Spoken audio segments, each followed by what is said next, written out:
Wish you could have more control over your thoughts? Do you wish you could have control of your mind?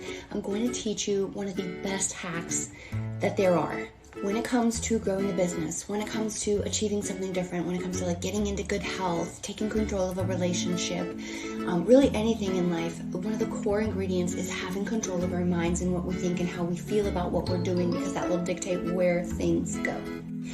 This morning I was having a super negative day, and I'm at a place in my life where most of my worries are not that negative. I was in the shower and I had one thought after another of just like negative worry. Then I would stop worrying about that, and then my brain would just inject this other worry, and I was like, you know, what gives, brain? What is going on today? So here's the reality. Yes, you know, human beings today are very sophisticated people. We have very sophisticated thinking processes. We're pretty much the most advanced species on the planet. That being said, don't forget that our brains haven't changed much in hundreds of thousands of years. And when it came to our survival in the past, our survival literally depended on our ability to focus on the negative and to think about negative things possibly happening, like this tiger jumping at us or someone stealing all our food.